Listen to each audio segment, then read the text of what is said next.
Good evening. The time is exactly 19 hours in the studios of Head Africa Radio. We are streaming live in Ghana. You're logged on to www.modernghana.com.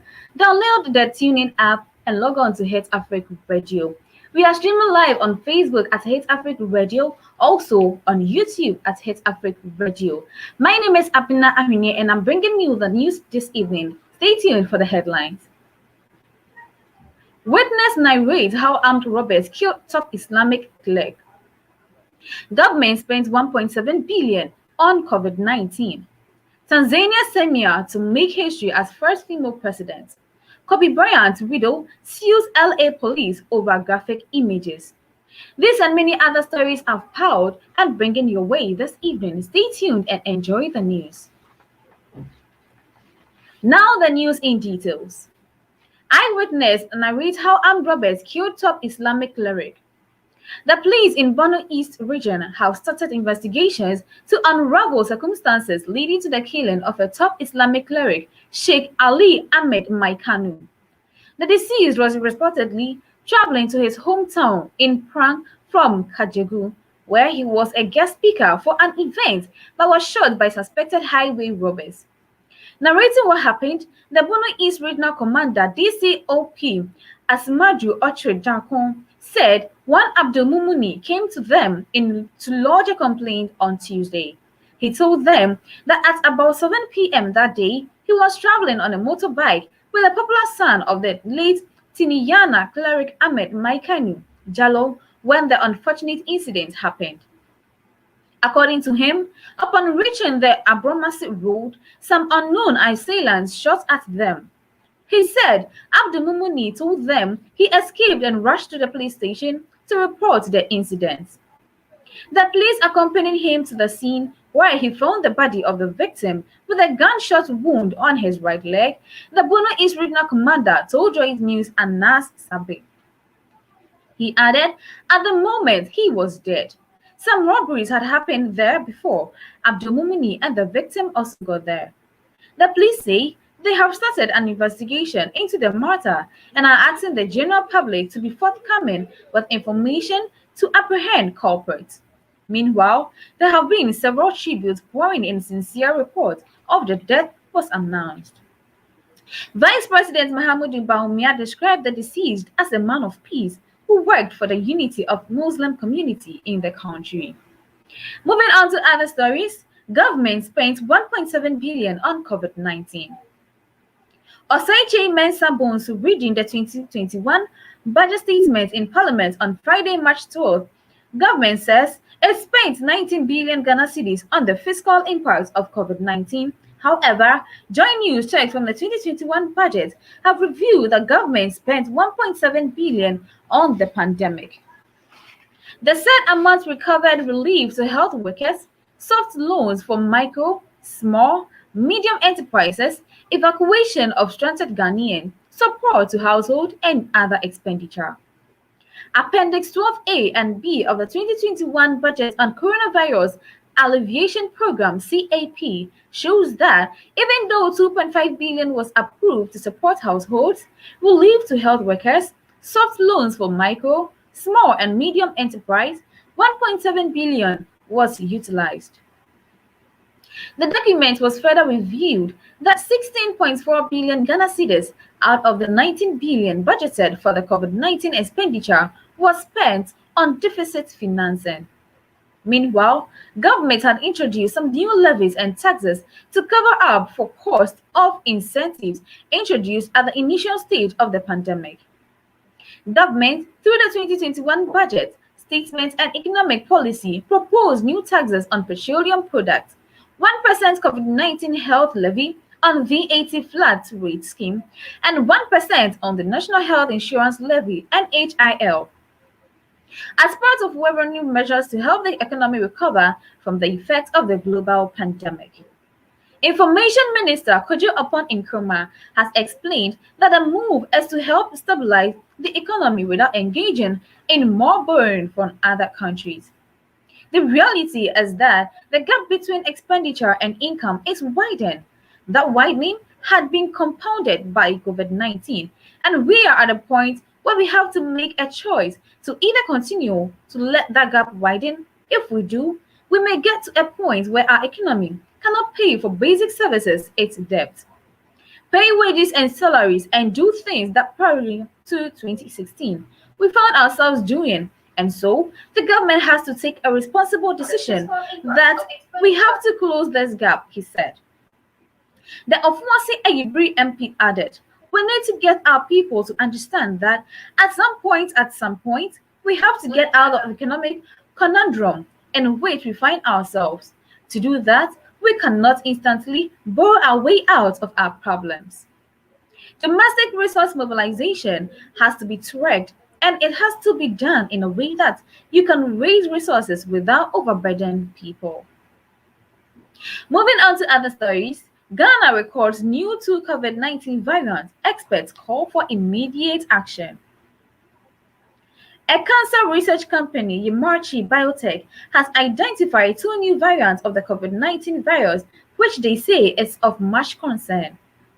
In a Twitter post, they revealed that the 2 variants, B.1 and B.1.525, have been in circulation in Ghana since March 2020. The BI variant was identified in Morocco and Algeria, has been linked to increased transmissibility. According to Dr. Yalpejiakon, an immunologist and research fellow at the West African Center for Cell Biology of Infectious Pathogens, WACCBIP, at the University of Ghana, the BI variant has not shown any sign of being able to breach the vaccine-induced immunity. Currently, there is no evidence that this variant is capable of evading vaccine-induced immunity. We must keep vaccinating at a high rate to minimize the likelihood that such a variant will emerge, he said. However, concerning the B.1.525 variant, which was first identified in Nigeria, data gathered at the research center shows it is more prevalent in the northern and western regions of Ghana. It added that the variant has mutations that may allow the virus to partly evade the immune system. Moving on to other stories, judge orders lawyers in Asin MP dual citizenship case to submit proposed issue for hearing.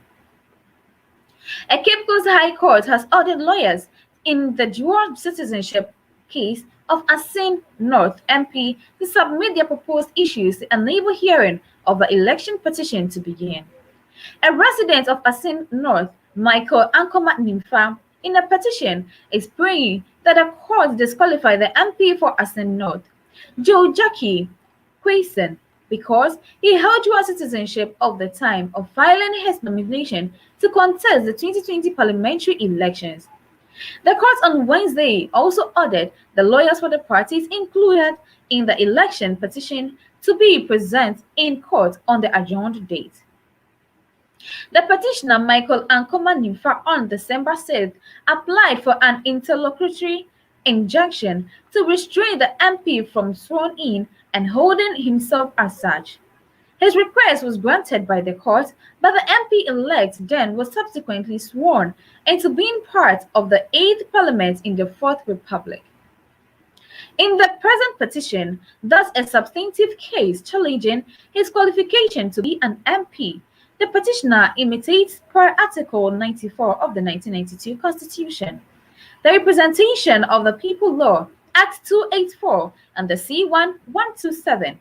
The MP was qualified at the time of filing to contest the 2020 parliamentary elections and should be disqualified. Counsel for the MP argued in the earlier injunction case that it is not at the time of filing to contest that should be used to disqualify a candidate, but once the application to renounce the citizenship of the MP was to set in motion, it was deemed to be effective. They construed that it is the time of being sworn in as the MP and the law applies. In court on Wednesday, lawyers for both the first and second respondents were not present. In fact, lawyer for the MP, Abraham Amaliba, had written to the court praying the court to fix the case in mid-April. But the presiding judge, Justice Kwesi Boakye, stated He was in control of the petition hearing, and it is not a party to an election petition that should determine when they would be wanted in the court. He subsequently ordered all parties to the petition to be present at the adjourned date of 24th and 25th of March and submit their proposed issues for the hearing of the case. The presiding judge gave the indication to the parties present that he would want an expeditious hearing of the petition, and thus the parties to the case should cooperate with an ensure an expeditious hearing. On the 24th and 25th March, the lawyers would be in court to iron out their disagreements as far as the issues that would be set down for the hearing of the case is concerned. One of the issues that would be set down for the election petition would be whether or not the qualification criteria for who an MP is applied at the time of filing his nomination or at the time of being sworn in as a member of parliament. In other stories, I was in Kumasi to recover from a fever not to announce my bid for president, says Efriye Akoto. The Minister for Food and Agriculture, Dr. Owusu Efriye Akoto, has rubbished claims that he was in the Ashanti region over the weekend to announce his bid for the Black-Bearer position of the New Patriotic Party (NPP). According to Mr. Efriye Akoto, his claim making rounds on social media is a deliberate attempt to cause public disaffection against him. Per the constitution of the New Patriotic Party, nominations have not been open for the interest candidate to announce their intentions to contest for any position in the party. It is therefore unfortunate for anyone to seek to create the impression that I held a meeting to announce my bid for the flagship position of the party, part of a statement released by the minister read. His comment follows earlier reports of a private meeting with some top-notch power brokers of the NPP in Kumasi. According to sources, during the meeting allegedly held at his house at Janami near the Parks and Gardens, he made known his intentions to run for president. But disputing their claims, Mr. Efriye Akoto said although he did meet some party members, he was only in Kumasi to rest and recover from a fever he was running after attending the budget reading in Parliament. As a former member of Parliament in the region and as a senior member of this government, I accepted to grant audience to some party executives who had been making government calls for a meeting to discuss matters concerning the welfare of the party, he added. In the release date, March 18th, Mr. Efriye Akoto also admitted having given some money to guests who came from far and near for transportation. However, he insists that the amount was not up to the 1 million Ghana cedis being quoted on social media. The narrators claim that I spent up to 100 million at the said meeting to announce my bid for the position. That is not only incorrect, but it could only be in the imaginations of one making those claims. Meeting 17 constituency executives for each of the 47 constituencies in my house meant I was receiving about 700 delegates. My house does not have the capacity to accommodate such numbers. Now, how therefore can one assume that I pay almost 1 million Ghana cedis to these NPP executives in one day? Touching on some promises he is alleged to have made, the Agric Minister described as lies and a figment of the narrator's imagination. This, according to him, is because tractors and motorbikes available for distribution are to be used for farming purposes, and hence cannot be allocated and distributed for personal political ambition. He used the opportunity to urge the media to refrain from acts that have the tendency to derail the historical gains made by government or destroy the relationship between himself and the President Akufo-Addo. It is no secret that I have a very close relationship with President Akufo-Addo, which predates our political careers, but it can only be a figment of one's imagination to assume that I put the president in such an uncomfortable situation by using his name to the campaign, especially when he has issued a strong warning to members of his government to refrain from such conduct. I think my relationship with the president should rather be the reason why I should continue to give off my best in order to help make his second term continue successful, he added. Moving on to other countries in Africa. Tanzania. Tanzania's Samia to make history as first female president. Samia Suluhu Hassan is a soft-spoken Muslim woman thrust from the obscure role of vice president to become Tanzania's first female leader after John Magufuli's sudden death. Under the constitution, Hassan, the country's 61-year-old vice president, will serve the remainder of Magufuli's second fifth-year term, which does not expire until 2025. A former office clerk and development worker, Hassan began her political career in 2000 in her native Zanzibar, a semi-autonomous archipelago, after being elected to the National Assembly on mainland Tanzania and assigned a senior ministry. A ruling party stalwart rose through the ranks until being picked by Magufuli as his running mate in his first presidential election campaign in 2015. The Chama cha Mapinduzi (CCM) comfortably won the Hassan made history when swearing in as the country's first ever female vice president. The pair were re-elected last October in the disputed poll the opposition and independent observers said was marred by irregularities. She would sometimes represent Magufuli on trips abroad, but mainly outside Tanzania, and not heard of Hassan until she appeared on national television wearing a black headscarf to announce that Magufuli had died at 61 following a short illness. In a slow and softly spoken address, a stark contrast in a thundering rhetoric favored by her predecessor, Hassan solemnly declared 14 days of mourning. She will consult the CCM over the appointing of a new vice president. Analysts say Hassan will face nearly pressure from powerful Magufuli allies within the party who dominate intelligence and other critical aspects of government and will and try to steer their decision and agenda. For those who were kind of expecting a break away from the Magufuli way of things, I would say hold your breath at the moment, said Thabit Jacob, a researcher of the Roskilde University of Denmark and expert on Tanzania. I think she will struggle to build her own base. We shouldn't expect major changes. Her loyalty to Magufuli, nicknamed the bulldozer, for his no-nonsense attitude was called into doubt in 2016. Her office was forced to issue a statement denying she has resigned as rumors of a rift grew more persistent. And Hassan hinted at the controversy in a public speech last year. When he started working as president, many of us did not understand what you actually wanted. We did not know your direction, but today we all know your ambitions about Tanzania's development, she said in front of Magufuli. Hassan was born on the 27th of January 1960 in Zanzibar, a former slaving hub and trading outpost in the Indian Ocean.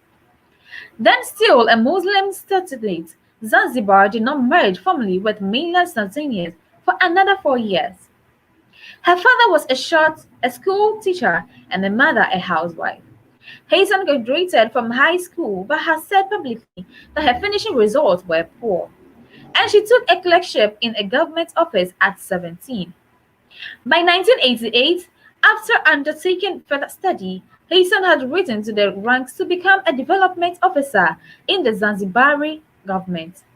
She was employed as a project manager of the UN's World Food Programme (WFP), and later in the 1990s was made executive director of an umbrella body governing non-governmental organizations in Zanzibar.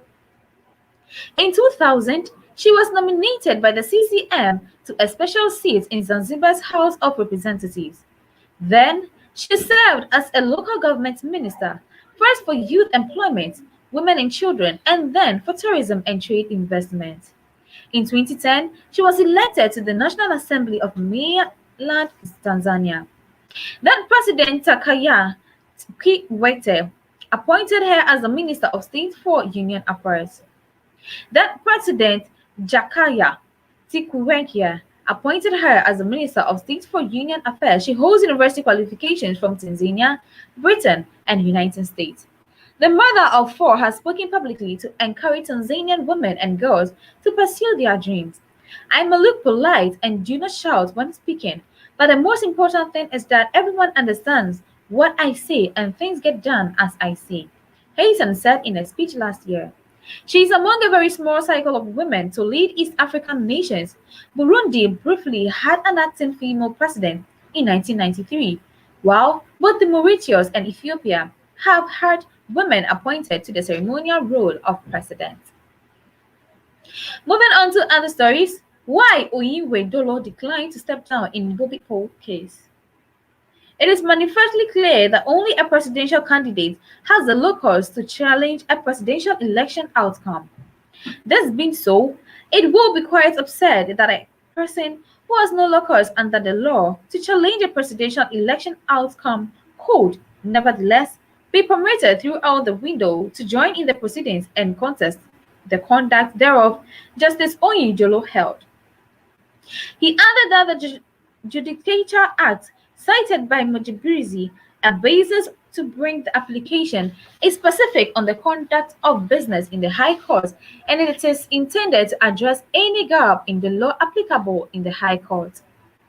On assertions that he did not disclose his status as former lawyer to the Museveni, Justice Owinedolo said he was under the duty since the facts were already in the public domain. He added that past cases gave him the conviction that to allow to be bound by his past professional engagement with Museveni dating 15 years ago would not only be unfortunate but greatly absurd.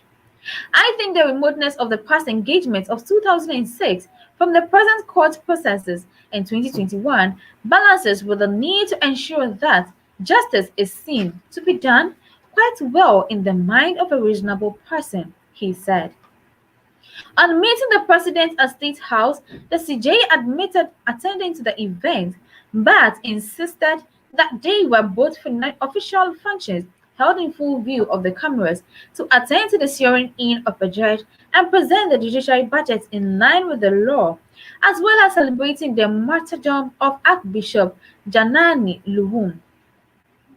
He reasoned that it would be wrong for the Chief Justice to abdicate his constitutional duties merely because a case concerning the President is in court before the Chief Justice. Indeed, I find the applicant's faulting of my attendance of this event, Janani Luwum, and my evident joy at the occasion quite pedestrian, unfortunate, and most unreasonable. I attend to function not to mourn, but to rejoice and pay homage to the Lord God. Any reasonable person will know that celebrating the martyrdom of Saint Janani Luwum is the testimony of triumph over all evil, he said. Justice Owini Dolo, who led 7 other justices, added, "It is utterly illogical to find fault with my having openly rejoiced on this noble occasion. Anyone who subscribes to such a view is certainly unreasonable." Other justices who attended the event include Stella Arak Amoko, Paul Mugabe, Faith Imwada, Ezekiel Mohaguzi, Ninth Percy Tuhezi, Mike Chibita, Ruby Opwe Oweri. Meanwhile, the same court will today deliver its detailed ruling to give reasons in regard to the withdrawal of Kiyalanye's petition. The judges are expected to make decisions on whether or not to allow demands by Museveni's lawyers and those of the Election Commission to legal costs incurred by the client. On February 1st, Kialugi, the leader of National Unity Platform NUP party, petitioned the court challenging the January 14 polls in which EC declared Mr. Museveni winner. He petitioned against Mr. Museveni, the EC, and Attorney General Aging. However, on February 24th, Kyagulanyi filed an application to withdraw his petition, citing numerous allegations, among them, and partially of the court to deliver justice, the insecurity of his witnesses. Moving on to South Africa. South Africans laid Zulu king goodwill to later laid to rest. South Africa's president Cyril Ramaphosa paid final tribute on Thursday to the late Zulu king Goodwill Zwelithini, who died last week. Zwelithini was buried early Thursday in a private ceremony in the presence of his family and very close friends. Zwelithini was the longest-serving Zulu monarch for more than 5 decades. President Cyril Ramaphosa expresses his condolences to the Zulu nation, saying, "It is a difficult day because a huge tree has fallen. Our nation is indeed in mourning." In a tweet, the leader said, "The king is not dead. Kings do not die." Zwelithini died at the age of 72 last week in the eastern city of Jaban after weeks of treatment for a diabetes-related illnesses. His remains were laid to rest at his birthplace, the southeastern town of Nogoma in the KwaZulu-Natal province. His role was largely spiritual and ceremonial, and although he had received criticism from South African authorities, he kept his popularity among the Zulu people. Zwelithini basked in the legacy of famous and defiant Zulu kings. His ancestors, who had inflicted one of the British empire's worst defeats in 1879.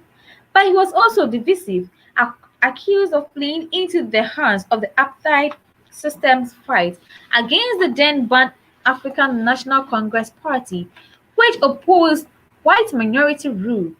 An early resident who could not state his age but said he was an age-mate of the king's father, Fanayame Zwane, said he fondly remembered the monarch as a little boy who enjoyed collecting honey in the bush. Later, he recalls him as a forgiving disciplinarian, he told AFP. Here is the end of the local stories. Moving on to the foreign news. Stay tuned. We will be right back. It's the news hour coming to you live from the studios of Hits Freak Radio and TV. Stay tuned. Download the TuneIn app onto your mobile phone today and catch up on all the latest news from Hits Freak Radio. Broadcasting live on Modern Ghana and our website www.hitsafreakradio.org. It's Freak Radio News Hour live.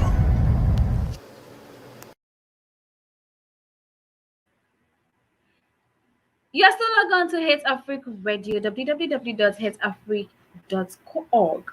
Don't forget to like, comment, subscribe, and share. We are live on Facebook and YouTube at Hits Africa Radio. You are still listening to the News Hour. Now let's do some foreign stories. In the U.S., Kobe Bryant's widow sues LA police over graphic images of helicopter crash. Kobe Bryant, his 13-year-old daughter, and 7 others died when a helicopter crashed in the California last year. The widow of Kobe Bryant has published the names of Los Angeles police officers who she said shared graphic photos of the scene of her husband's death in a helicopter crash last year. Vanessa Bryant is suing the police department for negligence and invasion of privacy.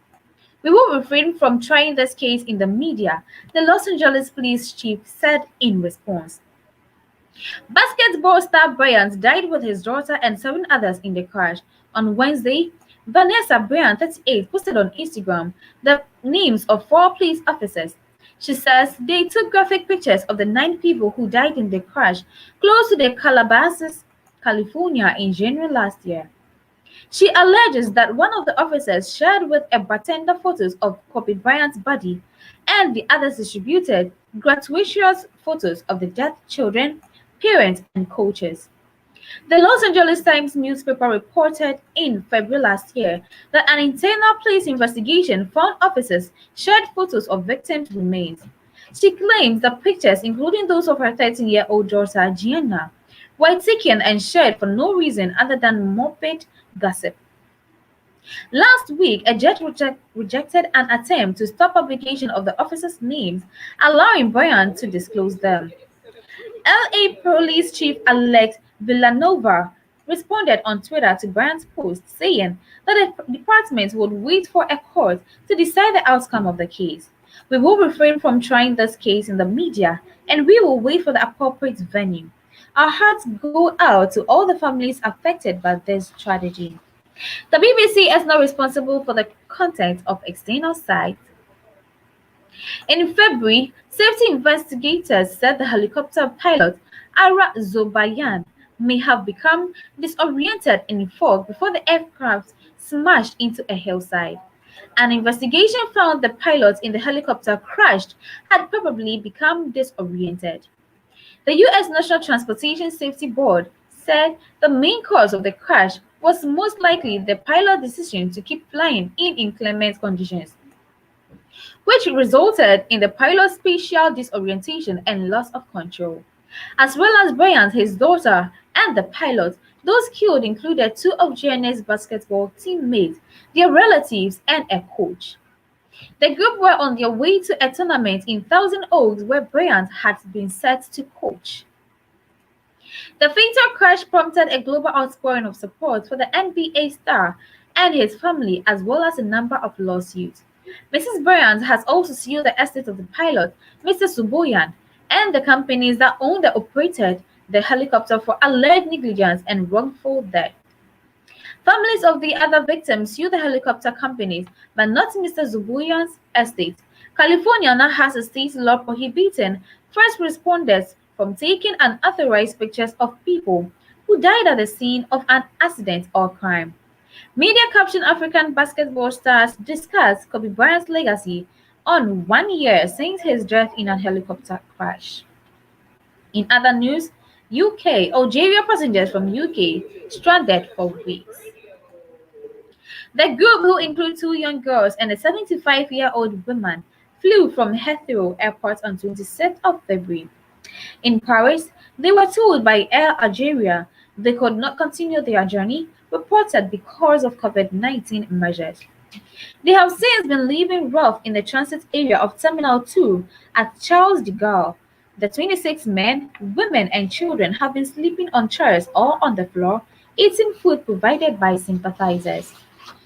Air Algeria initially gave them food vouchers but stopped when they refused the company's offer to fly them back to London. They have access to showers in the zone of the airport where there is a hotel, but they are charged £20, £17, and $24 to use them. They also receive a doctor's visit every day. Living conditions are basic. Everyone has important personal reasons to go to Algeria. My wife is there and has had COVID. I gave up my flat and job, otherwise would go back to UK, said the man who wished to remain anonymous. Sympathizers have been providing food for the group. It is miserable here. How long can you keep sleeping on the floor before you crack? 2 weeks, 3 weeks, 4? There's been no comment from the Algerian consulate in Paris. For a year, Algeria has run a very strict border policy, suspending most air and sea connections and stranding tens of thousands of its nationals abroad. This had angered many in the Algerian diaspora, and who says that ordinary people are suffering while those with the right connections can still travel to and fro. The French Airport Authority has said it is doing its best to help the Algerians, although the group are not their responsibility. It is a precarious situation, but we have no say over what happens to them. A spokesperson said it is down to the Algeria authorities and Air Algeria. In other stories, Russian president reacts to US leaders' criticism. Mr. Biden had told an ABC News interviewer that Mr. Putin paid the price for alleged meddling in the 2020 US election. He also confirmed he considered Mr. Putin to be a killer. In response, Russia called home to its ambassador for talks to prevent the irreversible deterioration of ties. The Russian government said Anatoly Antonov had been called back from Washington to Moscow as relations with the U.S. enriched and blind avenue. Here lies the end of the foreign news. Stay tuned as I bring you the entertainment news. It's the news hour coming to you live from the studios of Hits Freak Radio and TV. Stay tuned. Download the TuneIn app onto your mobile phone today and catch up on all the latest news from Hits Freak Radio. broadcasting live on Modern Ghana and our website www.hitsafreakradio.org. It's a Freak Radio News Hour live.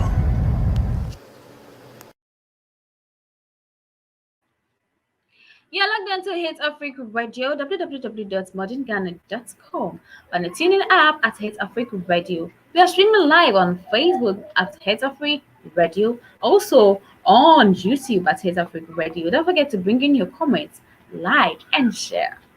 Now let's do some entertainment news. Tiflo is not on my level, medical claims. Samuel Edufimpong, well known in the Ghanaian music scene as Medical, has rated himself high over Tiflo. Some weeks ago, Tiflo instigated a beef between them when he stated that Medical has grown to become a lazy rapper. He tagged Medical's current rap style as nya, slow in a local dialect. His ascension infuriated the Omo Adda rapper, and he told Tiflo to make hit songs with the smoke he's talking about. The AMG rapper retreated in an interview with Nana Romeo on Accra FM, which was monitored by zionfelix.net, that Tiflo is not on his level. He indicated that God has blessed him so he won't waste time on unnecessary beefing. In other stories, lessons on Shatawale in Primary 4 textbook causes stir online. No matter what you think about Ghanaian dancehall artist Charles Ni Ama Mensah Jr., popularly known as Shatawale, he keeps winning. Photos of him are currently trending online after he was featured in a textbook to be taught in basic schools across the country. The book, published by the Alpha and Omega series publications, wrote briefly about Shatawale's background. The lyrics of one of his songs, Neighborhood Hero, was also written in the textbook for the pupils to learn. He may not win a Grammy, but the Shatta movement boss is being studied in schools like a legend. In other stories, we criticized Mahama because he was tolerant, unlike Akufo-Addo's government, Lydia Forson. Multiple award-winning Ghanaian actress Lydia Forson has exposed the reason behind the reluctance of Ghanaians to criticize President Akufo-Addo and his government, unlike they did to John Mahama. The popular actress expressed her thoughts in a post on Twitter handle cited by zionfelix.net. Lydia Forson revealed that Ghanaians were vocal under the Mahama-led NDC administration because he and his government were tolerant of criticisms. However, that is not the case under President Nana Addo Akufo-Addo and his government, according to Lydia Forson. Ms. Forson said many Ghanaians prefer to be quiet on challenges the country is facing because the current administration is intolerant to criticisms. She wrote, "Truth is, so many of us were only vocal during Mahama's government because they seemed more tolerant to criticisms. This government and their followers, in comparison, seem more intolerant to opposing opinions and criticisms. This, unfortunately, why many don't say as much." Here lies the end of tonight's news. Stay tuned as I bring you a recap of tonight's headlines.